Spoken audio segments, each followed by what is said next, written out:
王泽远，你的意思就是说，东吴范进也不必是真的，只要消息传回成都，丞相不在朝中，陛下自然就会宣旨，让大将军协调裁决。对，必定如此。一旦如此，本将军即可以备战东吴为由，撤掉粮草，发往东吴前线，釜底抽薪。这是谋逆呀！将军明鉴，这就是整个计划的第3步。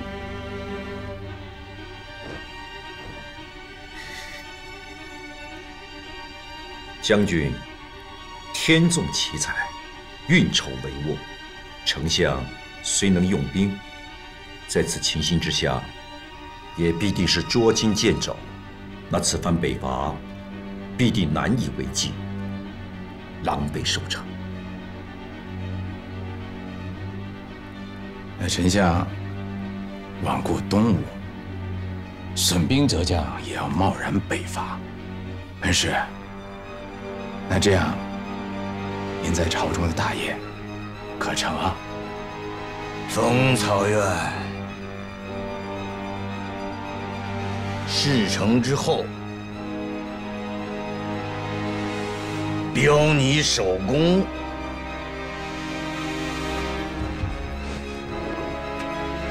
为大将军赴汤蹈火，我冯英在所不辞。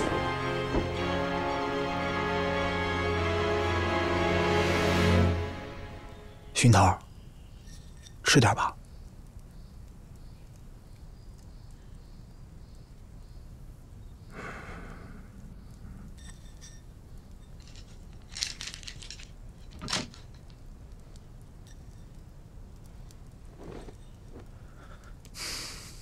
高唐明身为主龙，除了利用古正这条线和曹魏联络，他肯定还有其他暗线，所以才会有人急于杀人灭口。理儿是这么个理儿，不过就算有人潜入监视，那高唐明也不可能坐以待毙啊。有次提审高唐明你不在，他招供了刺杀李淼的全过程，您看看。只要你动不了，我就能万无一失地射中你。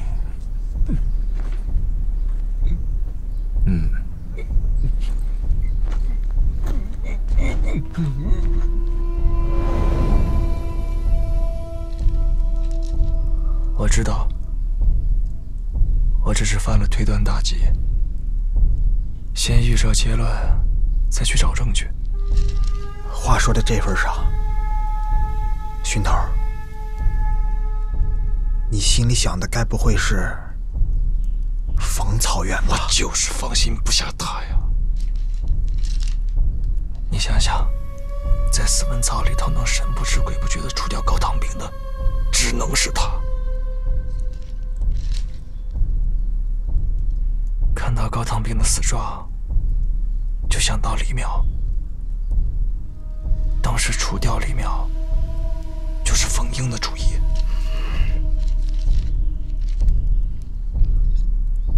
高唐明这报应来的也太快了，这回我倒有点可怜他了。哦，对，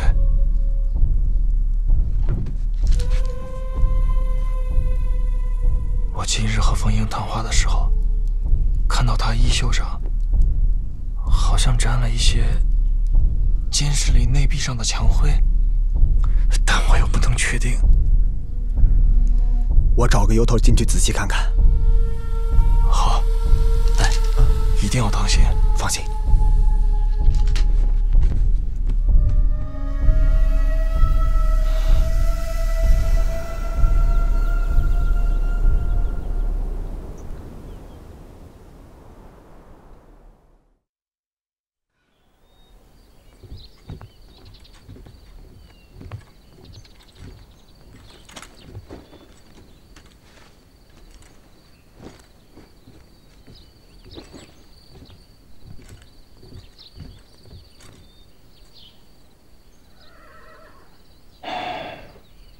冯英此计甚毒，等于献上了丞相人头啊！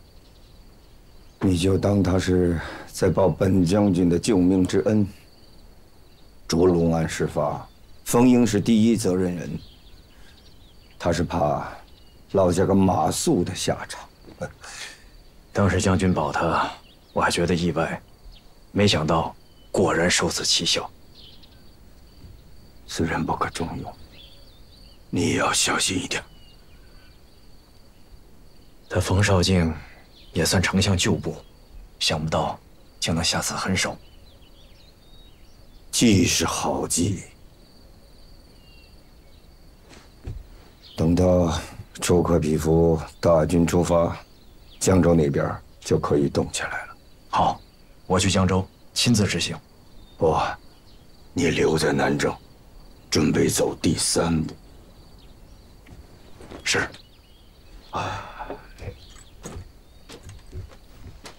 哎，小月，慢行。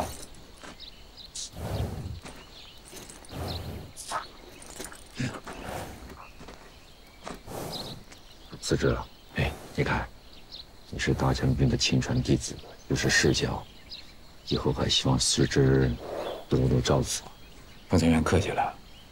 今天您的献策，真是功勋卓著。不出数月，成都庙堂之上，必然会有翻新的景象。到时候，还要冯草原多提携提携我才是。司职，你这人样样都好，就是太周全。啊，那我改正。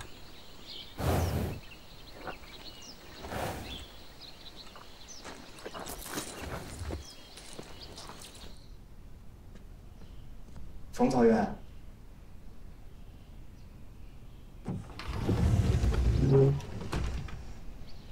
冯草原，裴旭求见。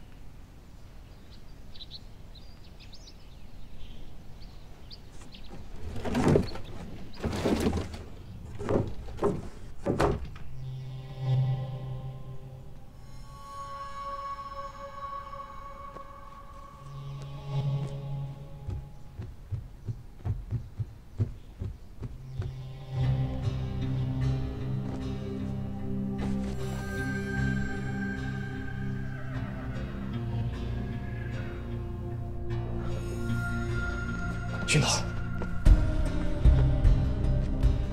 这个你还记得吗？杀死高唐敏的木片上缺了一角，这是在冯草原衣袖上找到的。这是铁证，他经过高唐敏的监视。可是经过你一手，就不再是证据了。但是咱既然有了这证据，就不怕继续往下查了呀。再狡猾的狐狸，也总有露出马脚的时候。好，回头我找司职，好好聊聊这事儿。好。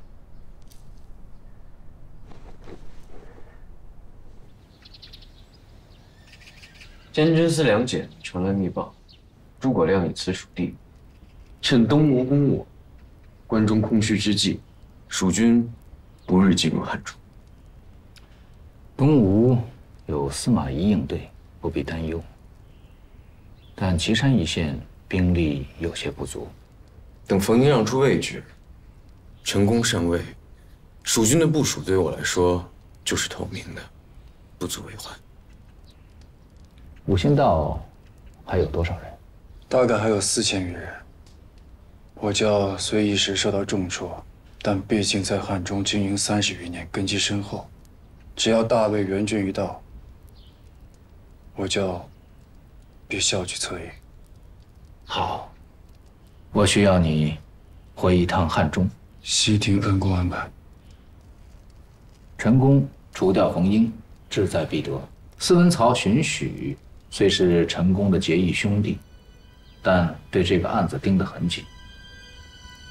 我担心不除掉此人，对陈宫可能是个隐患。无仙道覆灭，此人亦是首。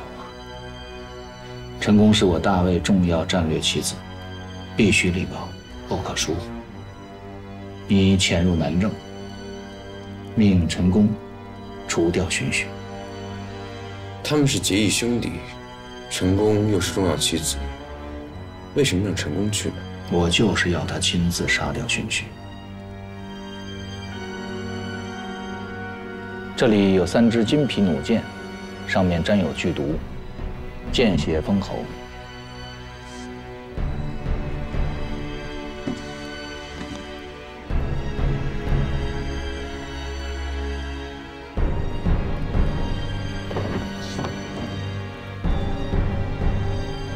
恩公在上，黄玉定不辱使命。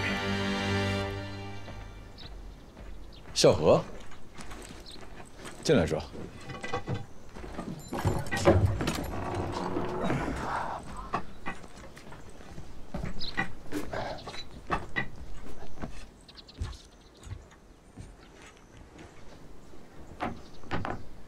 怎么了？找我有事？没事，我就不能来找你啊？嗨，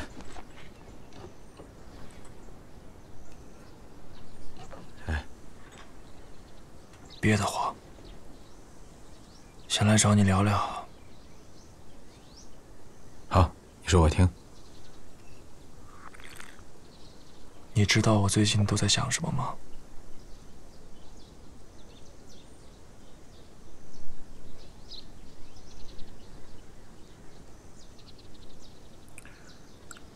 我也每天都在想月儿。不，咱们2个想的不一样。啊？我在想，干我们这一行，真是没意思，没意思透了。你中有我，我中有你，人命如同草芥一般。有时候我真不明白，这世人打得你死我活，到底是为何？为了心腹汉室，我们曾经说过，希望这不是一句空话。你知道吗？冯英派我去天水杀你，说的也是为了兴复汉室。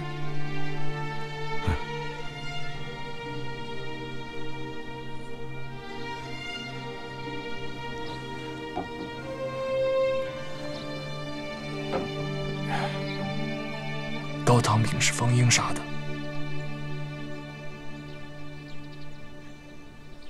小何，我知道你一直怀疑冯英，我有证据。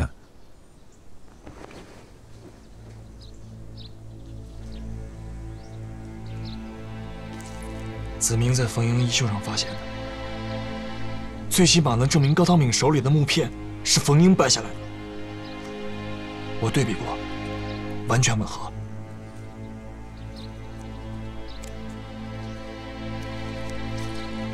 我也知道，这个不足以作为呈堂证供，但足以说明冯英是有问题的。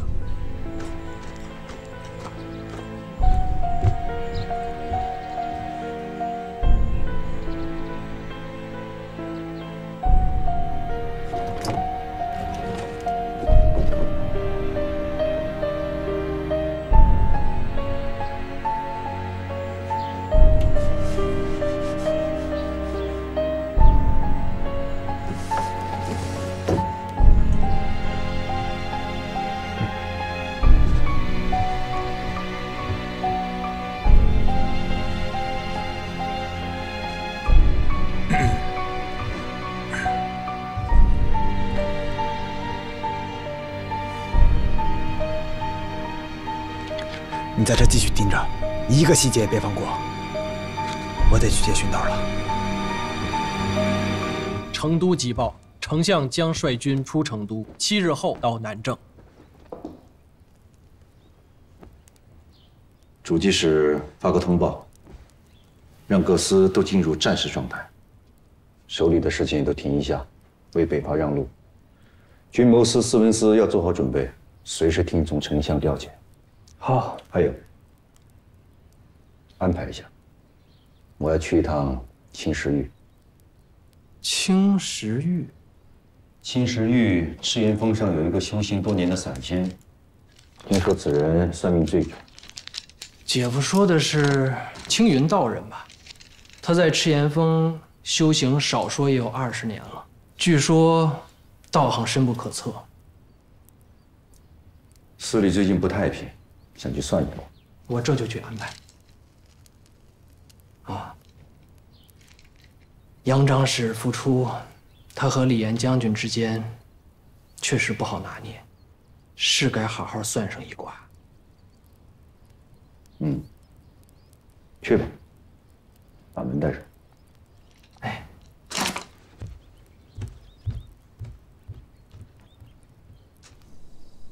你要我做什么吧？人手要靠得住的。马胜和廖慧死后，建安寺换血，盯梢本寺曹院这种事儿，非绝对心腹不可大事相托。况且，也不是我这个级别能擅自主张的。你也是刚走马上任，我知道你为难，但这个案子要让我放手，我怎么能对得起月儿在天之灵啊？好，我去找马大将军，为你借调一支侍卫精锐，一定不被冯英染污过的，你放心。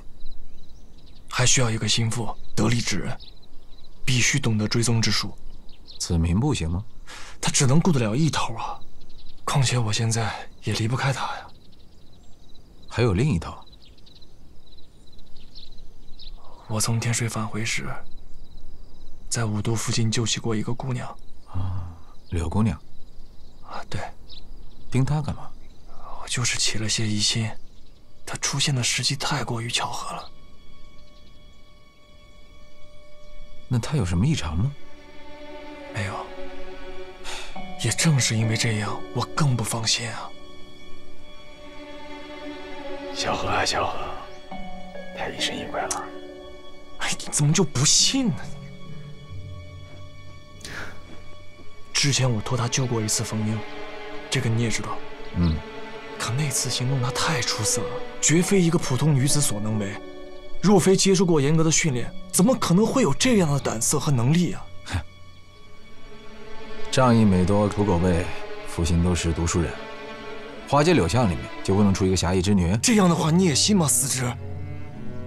你我都是过来人，对潜伏间谍的这种直觉不是凭空浮现的。更何况，冯英把他献给了李岩将军，在城南置办了一套豪宅金屋藏娇。你不会连李岩将军也怀疑了吧？我知道了，知道了啊！你吃醋了，吃吧。我跟你说正事儿呢。我也说的正事儿啊。把这一切串联起来想，太让我不安了。小何，我见过一次柳姑娘，真绝色。你这风流浪子，在紫烟阁里见过太正常了。但奇怪的是冯英啊，他让柳姑娘接近李岩将军，必有所图。跟这么一个绝色的女子有段奇遇，小何，你不会对她存了点意思吧？有没有？有。我要说一点没有，你肯定也不信。但我一想起他或有背景，我是真的不敢多一点心思啊。好，如果你对冯英和柳姑娘的判断和怀疑是真的，那确实，冯英千方百计让柳姑娘接近李岩将军，也绝非偶然，所谋者大。再往前推一步，如果冯英和郭淮真的存在秘密交易，那他们之间肯定有一条交易渠道。你怀疑柳姑娘是冯英的情报线？得查查。怎么查？放出钓饵，引他出手。如果我的推测都是对的，那这次丞相北伐，冯英必有行动。嗨，好了好了，你说什么我就做什么吧。得派个心腹之人盯死柳姑娘。林良你还记得吗？她也来南郑了。之前我在天水的鼠蝶身份暴露了之后，他就藏匿了山林。前段时间不是烛龙案了了吗？我就让他回南郑来了。他今天晚上刚好到，够机灵，够忠心，我把他留给你用吧。太好了。荀总，我来见你了。哎，怎么样？过来扶一下。来，慢点。小何，丞相北伐在即，诸事繁荣，你一定要小心行事。我知道。小何，柳姑娘，去。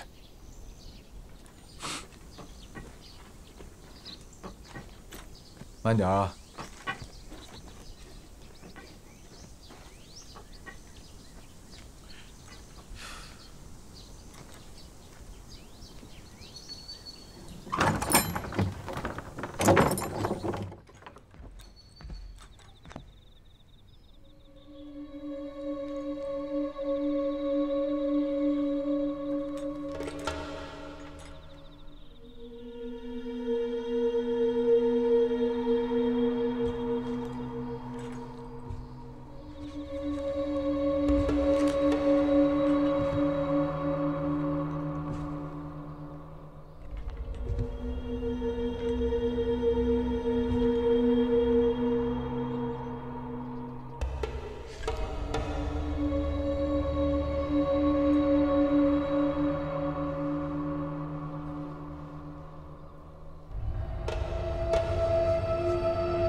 倪先生别来无恙。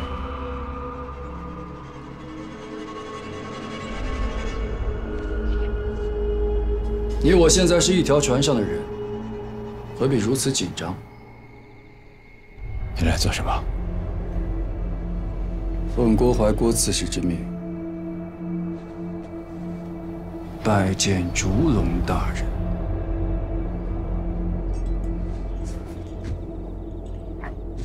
啊，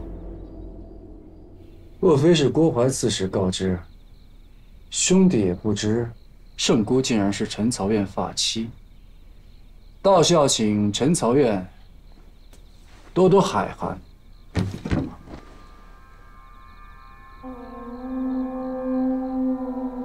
是要跟我算旧账？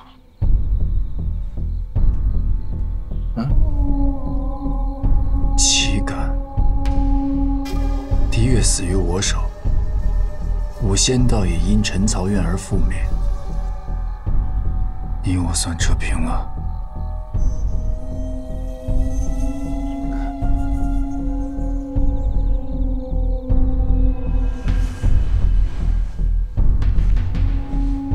不过兄弟此来还有一事，是受郭淮郭刺史亲口密令，要为陈曹院扫清隐患，刺杀荀许。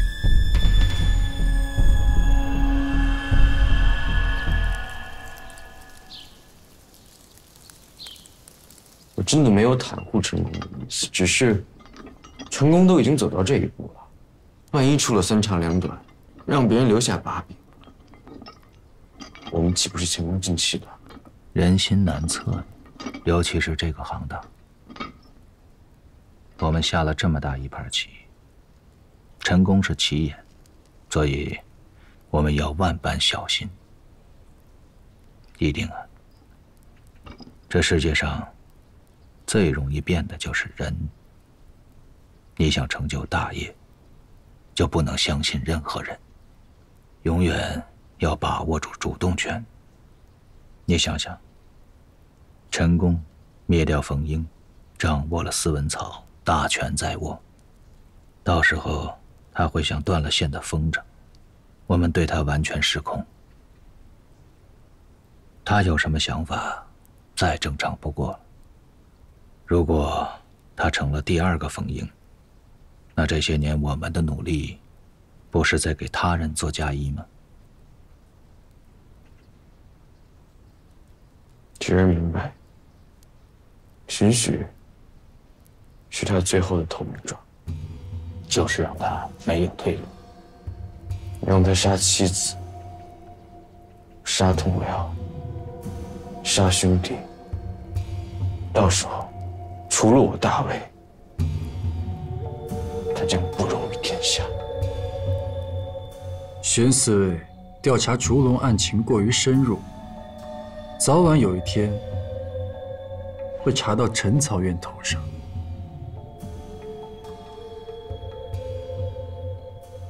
怎么，陈曹院有什么难言之处吗？如果这冯英落马之后，荀四卫又出事儿，难免引人怀疑，于我不利啊。我看，这恐怕是因为荀四卫是陈曹院结拜兄弟的缘故。于公于私，我都不赞同。这可由不得陈曹院了。郭淮刺史专门叮嘱，荀许必须死，而且要死于曹院之手。这里是3支金皮弩箭，见血封喉。陈曹院有百步穿杨之能，想必并不为难。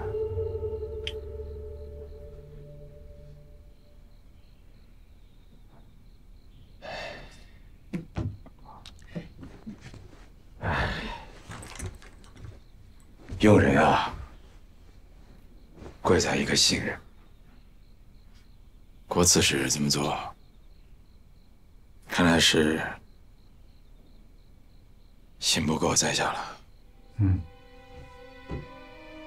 陈曹院，你想多了。郭淮刺史不过是爱惜陈曹院，要为曹院扫清隐患。草率行事，只会耽误清平大计。怎么会耽误呢？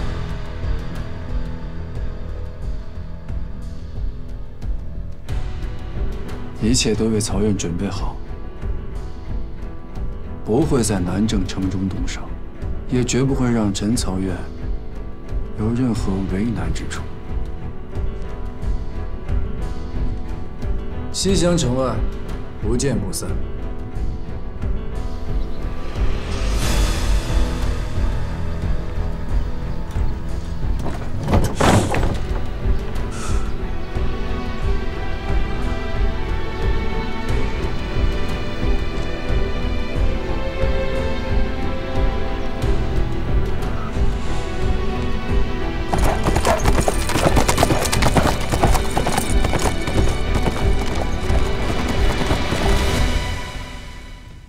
你来看啊，诸葛亮的大军已经离开了成都，不日要经过汉中，走陈仓道。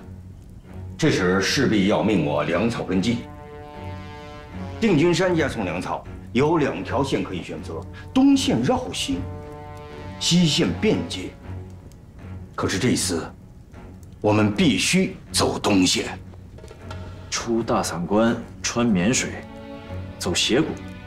经过5丈原，抵达陈仓城外。大散关以南是我的管辖，你押送粮草，在大散关与魏延完成交割。将军高明。粮草交割完毕之后，不管出了什么问题，也与大将军无涉。魏延接受粮草之后，必然要走沔水石和靠下游。可以安排4支，在此掘开堤坝，引发山洪。何况大散关1线正值阴雨连绵，沔水泛滥，说是天灾也不为过。这个时候，东吴的警巡在至，本将军调配军马粮草开往东吴1线，就是他查也万无一失。大将军思谋周详，算我一策。我们要给走东线找一个理由啊！马岱将军负责沿途关卡，只要他发出警讯，报称西线栈道遭遇泥石流损毁，短期无法修复，那么东线就成了转运粮草辎重唯一的选择。所以，必须拿下麻袋。麻袋是马超从弟，当年随兄弃张鲁归顺，盖因马超英雄，担心献帝猜忌之果，10余年来一直韬光养晦。6年前马孟起兵故，麻袋又非丞相旧部，又为丞相所弃辱，始终郁不得志。将军，此事只需危虏招揽之意，麻袋弃暗投明，亦未可知。但愿如此，属下这就去安排。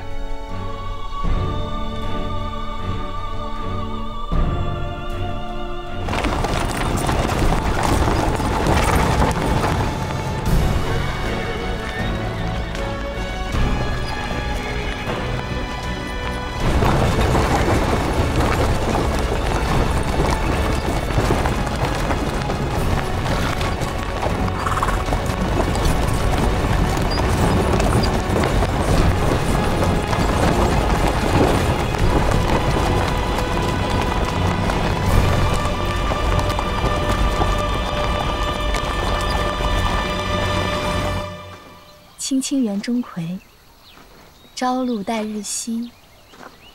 阳春布德泽，万物生光辉。古人写的真好。人居一世间，忽若风吹尘。春光虽好，不过转瞬即逝。小姐最近总是心中郁郁，有什么心事吗？没什么，只是觉得心里不得劲儿。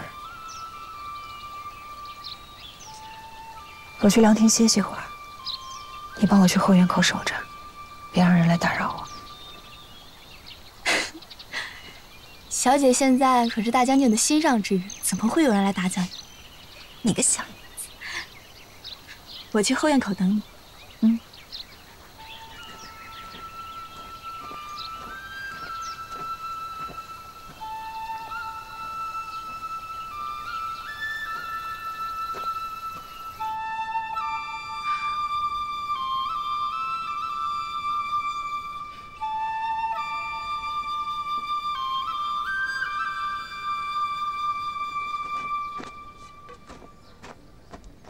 军头，来，你说会来吗？他会来。案子这样推进，是不是有点太鲁莽了？没时间了。丞相北伐在即，心腹大患不出，早晚又是一个接听案。也是。冯英那头不会出什么岔子吧？放心吧。定死了。可你不觉得奇怪吗？以冯英的手段，那些证据这太过于明显了。我们看似掌握了许多，但实际上就像被人牵着鼻子走一样。还有4只夜市，我能推断出的疏漏，他为什么没有察觉？陈草原大概有什么难言之隐吧。我但愿吧。怎么样？哎，你去那边帮我盯着点。好，我走了。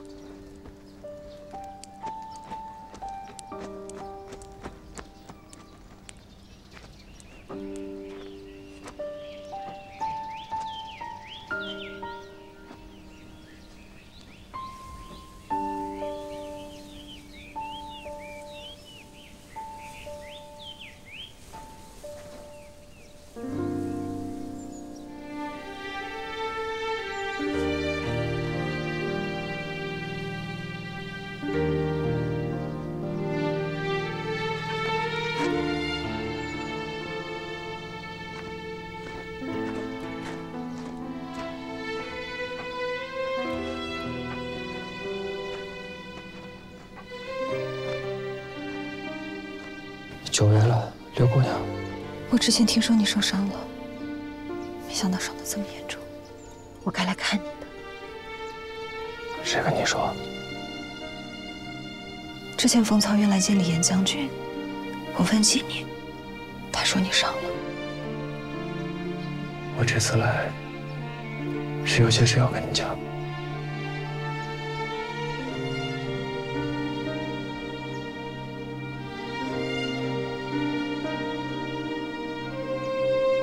徐大哥，请说。之前我请柳姑娘帮我偷去过冯曹渊的印信，无论出于何种原因，都是我利用了你。徐某万分后悔，等向柳姑娘致歉，但不求你能原谅我。徐大哥不必如此。我从未因这件事情感到困惑。可徐某深深地感到了困扰。若不是因为我，你就不用和冯曹渊走那么近。或许更不会去结识李岩将军了。徐大哥，有些事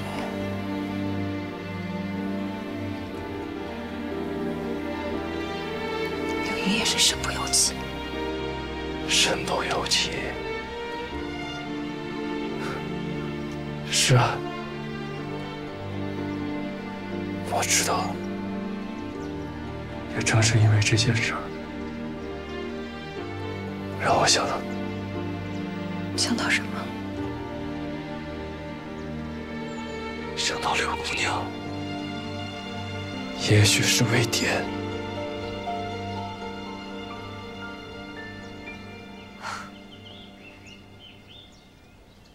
徐大哥说什么笑话？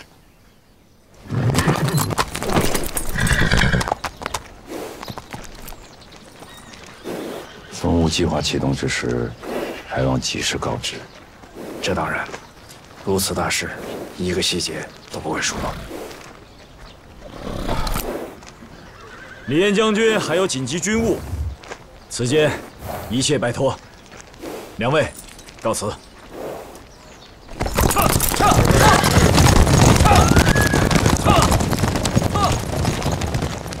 起码半年，得白天晚上连轴转了。大人，我弄了点好茶，想请您品鉴一下。思之如此雅兴，敢不奉命？哎，请。你可认得高唐炳？认得，高四卫是紫燕阁的客人。我查过紫燕阁账目，高唐炳每个月都会去3次紫燕阁，而且只见你。怎么？是高四卫的俸禄不够，见不得我？在你没来南城之前，他从来不去紫燕阁。高唐炳是曹魏打入我内部的间谍，唤作祝龙。一个间谍每月如期3次去见同一个人，刘姑娘以为如何？徐大哥说的太过艰深，有影不懂。他临死前告诉我，你是他接头人。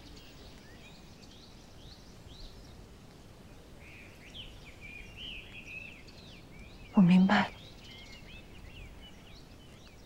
徐大哥之前所说的困惑，并非是指我结识了风草院和李岩将军。你是觉得我柳莹利用了你，是吗？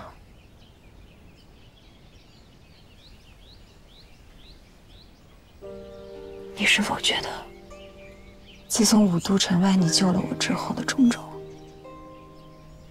都是我故意设计为之的？我想听你告诉我，君大哥，你是否知道我对你的情谊？我知道你定心有所感，难道这份情谊也是虚假的？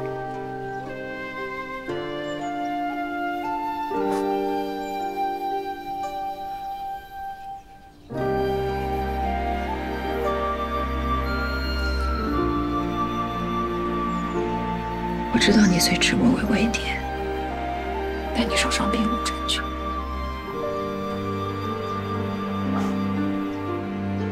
但也无妨。殊未相争，你死我活，只能错杀，绝不错过。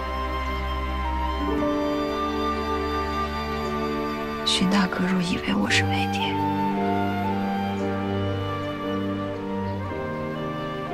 找我走便是了。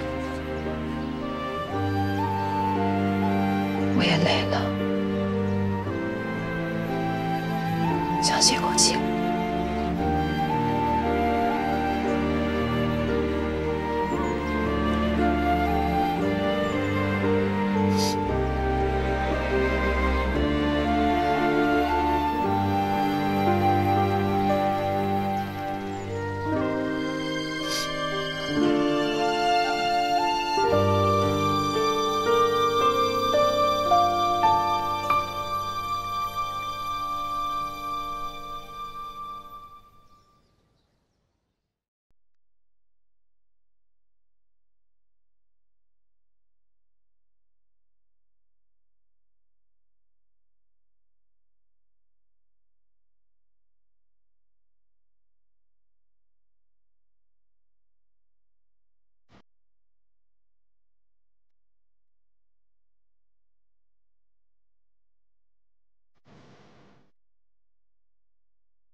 我不会变放。